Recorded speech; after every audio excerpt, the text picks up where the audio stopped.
अस्सलाम वालेकुम दोस्तों। मैं आपकी खिदमत में एक नई कहानी लेकर के हाजिर हुई हूँ।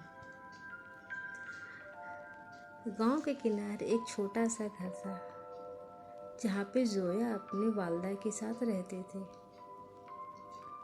जोया एक हमदर्द, मोहब्बत करने वाली, हुनरमंद और नेक लड़की थी।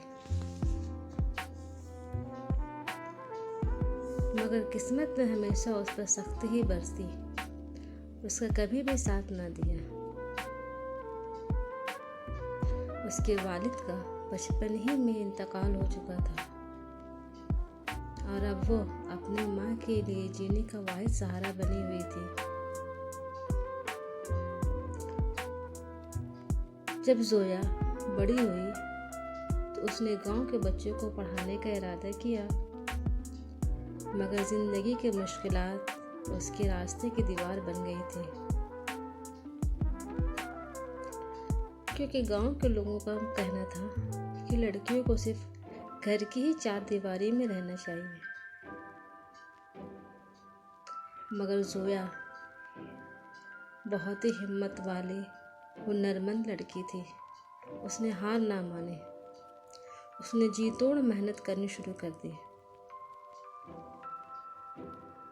और उसकी मेहनत ये रंग भी लाई।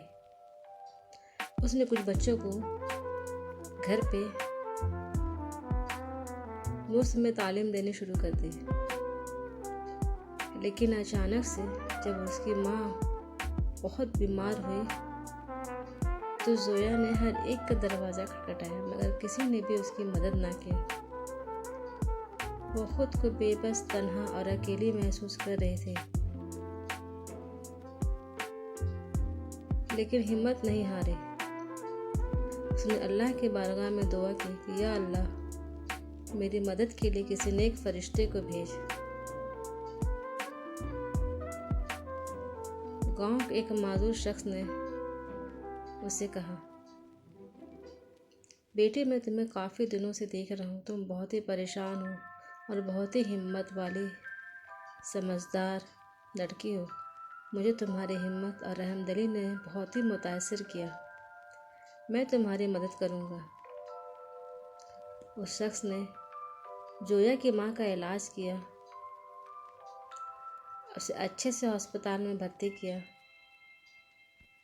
और जोया को वो ये उम्मीद दिलाई कि उसकी माँ बहुत जल्द ठीक हो जाएगी। उस माजूर शख्स ने सिर्फ उसकी माँ का ही नहीं बल्कि उसका भी बहुत साथ दिया। जोया की आला तालीम के लिए उसने बहुत जद्दोजहद की और जोया ने भी बहुत मेहनत की, दिन रात मेहनत के पढ़ती थी और दूसरों को भी पढ़ाती थी। और इसका एक ही ख्वाब था कि वो गांव के बच्चों को बहुत ही तरक्की दिलाना और उन्हें अच्छी ज़िंदगी देना, ये ख्वाब देखती थी। और इसकी ये कोशिश रंग भी लाई। कुछ दिनों के बाद गांव के चंद नेक दिल अफराद उसके साथ आ खड़े हुए। उन्होंने गांव में एक छोटा सा स्कूल बनाया जिसमें जोया की काफ़ी मदद हुई। और वो दिन आ गया जब गांव के बच्चे न सिर्फ पढ़ने लगे बल्कि जोया की हिम्मत और रहमदिली की मिसाल भी देने लगे। मगर जोया को नहीं मालूम था कि उसकी किस्मत एक और इम्तहान ले रही थी। हुआ कुछ इस तरह से, गांव में एक सैलाब आया और वो सैलाब इस कदर से आया कि वो सब कुछ बहा करके ले गया। इसमें जोया का स्कूल, उसका घर और बाकी सब लोगों का भी सब कुछ तबाह व बर्बाद हो गया।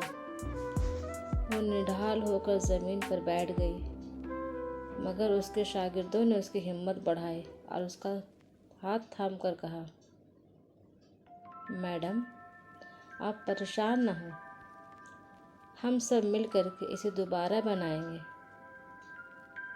जोया की आंखों में आंसू आ गए, मगर ये आंसू बेबसी के नहीं बल्कि खुशी के थे,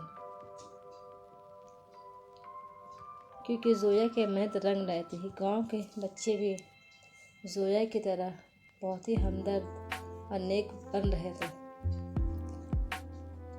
कुछ महीने गुजरे और जोया ने एक बार फिर से नया स्कूल खड़ा कर लिया। साथ ही साथ उसकी माँ भी सेहतयाब हो चुकी थी और गांव के लोग इसकी इज्जत करने लगे थे, क्योंकि जोया पढ़ लिख एक बहुत ही अच्छी हुनरमंद टीचर साबित हुई थी। साथ में जोया ने पूरे गांव के साथ साथ अपनी माँ का भी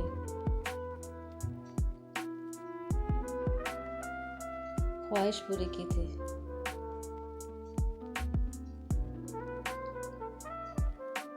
लिहाजा दोस्तों, ये कहानी हमें सिखाती है कि अगर हम हिम्मत और हौसला रखें तो हर मुश्किलात भी हमारे लिए आसान हो सकती है। और ये कहानी में जोया की हिम्मत ने सारे मुश्किलात को तय करके एक नई उम्मीद कायम की थी, जिसमें उसने बच्चों को आला तालीम दिलाई, एक अच्छा स्कूल बनाई, अपनी माँ का नाम रोशन किया और साथ में गांव का भी नाम रोशन किया। मैं उम्मीद करती हूँ कि आपको मेरी ये कहानी पसंद आई होगी।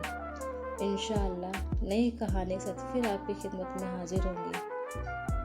तब तक के लिए अल्लाह हाफिज़।